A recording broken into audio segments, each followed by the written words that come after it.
Evet arkadaşlar, şu anda Cusco'dayız. İnkaların eski başkentindeyiz.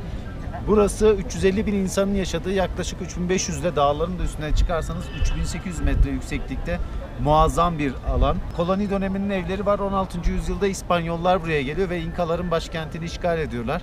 Ve daha sonra kendi mimari yapılarını yapıyorlar. Bazilikalar, katedral ve gördüğümüz bu muhteşem balkonlu koloni evleri var.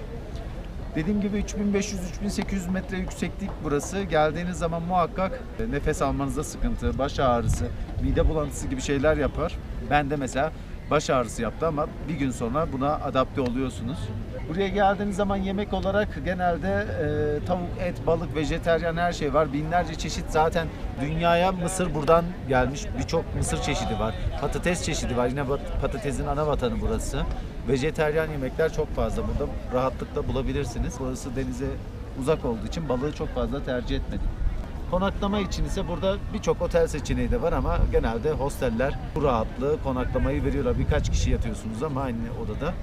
Daha ucuza denk geliyor ama özel private odalar da var. Bunların da ücreti tabii ki diğerlerinden çok farklı. Günlük yaklaşık 20 ile 30 lira arası yemeğe harcarsınız ama daha güzel bir yemek isterseniz neredeyse 100 doları bulabilir.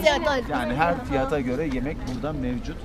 Peki buradan nerelere gidersiniz? Günübirlik olarak buradan birçok tur var, tur seçeneği var. Bunlardan biri Machu Picchu. Machu Picchu'ya gidebilirsiniz arkadaşlar. Sabah 4.30 gibi Plaza San Pedro'dan otobüsler kalkar. Oraya gidip oradan binip 2 saatlik bir yolla gidiyorsunuz. Daha sonra trene biniyorsunuz ve trenle beraber ise yaklaşık 1 saat 30 dakika süren bir yolculukla beraber Agua Calientes'e varıyorsunuz. Oradan da otobüslerle yukarı doğru çıkıyorsunuz. Tabii bunun organizasyonunu yapmanız lazım. Tren bileti, otobüs bileti, indiğiniz zaman otobüs bileti, gideceğiniz müzenin bileti, bunların hepsini ayarlamanız lazım. Ya da yaklaşık 220 dolara buradan herhangi bir acentadan alıp onlar eşliğinde de gidebilirsiniz. Cusco göbek deliği anlamına gelir. Quechua dilindedir. Quechua dili burada şu anda ağır basmakta artık. %90 Quechua dili konuşuluyor. Cusco'da 3 gün kaldığınız zaman Kutsal Vadi'yi, Agua Calientes'i, Machu Picchu'yu hepsini gezebilirsiniz arkadaşlar. Evet arkadaşlar, arka tarafta gördüğümüz bütün bu koloni evleridir. Özellikle balkonları çok önemli. Tam karşımızda ise katedral, Bazilika Katedrali tam karşımızda. İspanyol barok şeklinde yapılmıştır. İç kısmı gotik, dışı baroktur. Burada da gördüğümüz muhteşem yine barok bir bazilikada durmakta.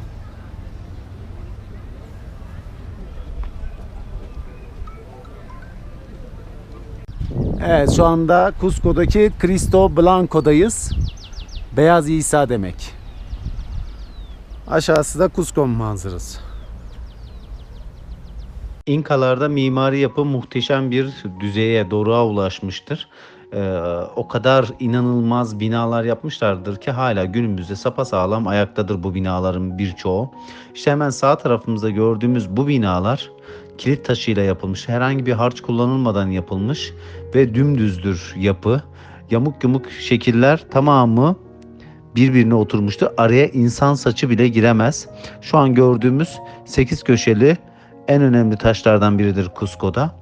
Ama daha da önemlisi 16. yüzyılda 1530'da İspanyollar buraya gelir ve İspanyollar geldikleri zaman bu tapınakların birçoğunu, bu yapıların birçoğunu yıkıp kendi yapılarını yapacaklar ama 17. yüzyılda büyük bir deprem sırasında katedral yerle bir olacak ve katedralden geriye tek kalan temelindeki İnka taşları olacak. Görüyorsunuz sağda soldaki bu taşların hepsi daha yamuk, İspanyollar zamanında yapılmış ama daha önceki yapılan muhteşem taşların hepsini İnkalar yapacaktır. İnkaların da şöyle bir özelliği var.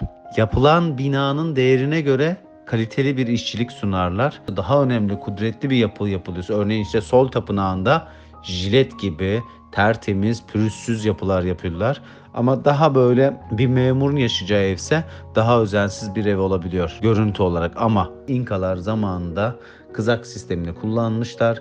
Bugün Japonya'daki o muhteşem mimarinin de bunun üzerine kurulduğunu bilmekteyiz. Templo de Santo Domingo. İspanyollar geldiği zaman tapınağı dağıtıp yerine karşıda gördüğümüz kiliseyi yapıyorlar. Tapınaktan çıkan birçok malzemeyi de karşıdaki kilisede kullanıyorlar.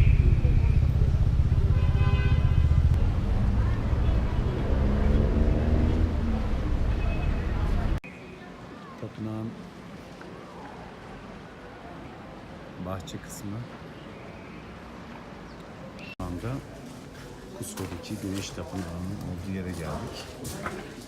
İspanyollar geldiği zaman burayı yıkıp yerine San Domingo Kilisesi'ni yapıyorlar.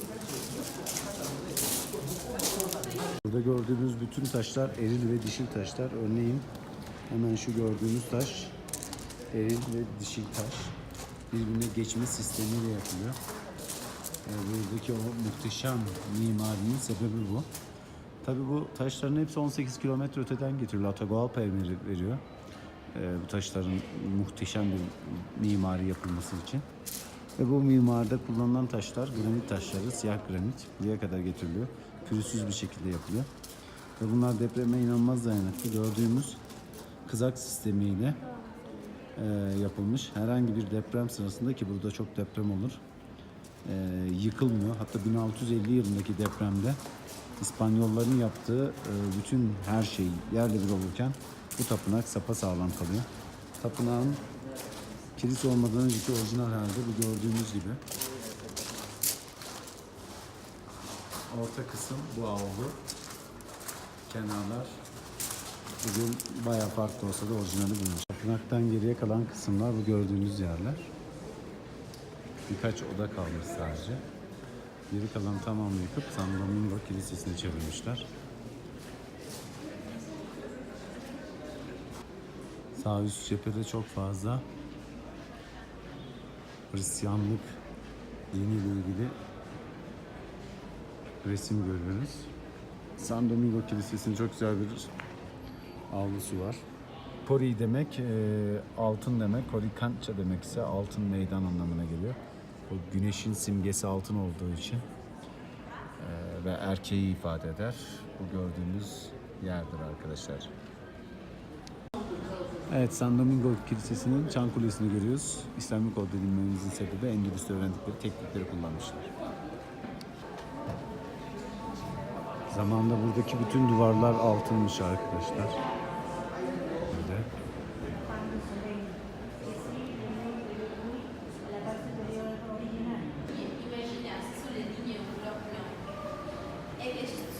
Gördüğümüz şekil Cusco'daki güneş sisteminin şekli, zamanı. Güneş sisteminin ortasında gördüğümüz kısım Cusco'daki güneş tapınağı.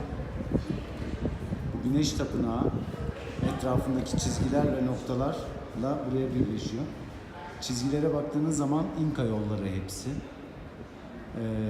Üzerinde noktalar var. Bunlarda 328 tane nokta. 42 tane ise yol var. Yani 365 günü yanlış hesaplamışlar. 328 gün olarak hesaplamışlar ama muhteşem bir güneş sistemi yapmışlar. Bu noktaların hepsi ise Cusco'ya gelirken, Güneş Tapınağı'na gelirken görecekleri, yol boyunda görecekleri tapınaklar bunlar. Yeşil alan Amazon alanı. Kuzeye doğru gittiğiniz zaman, işte dağlık alan, aşağı indiğiniz zaman karşınıza çıkacak şey çöl olacak arkadaşlar. Burası ise bambaşka bir bölüm. Burası Milky Way, Samanyolu yani. Samanyolu'na da uzaktan bakınca kutsal hayvanları var. Yani puma, kondor ve yılanı görüyorsunuz. Samanyolu'da gökyüzünde çizilmiş şekilde. İspanyollar geldikleri zaman burada bütün yapıyı yıkıyorlar. Karşıda gördüğümüz pencere 21 Haziran'da güneşin girdiği yer.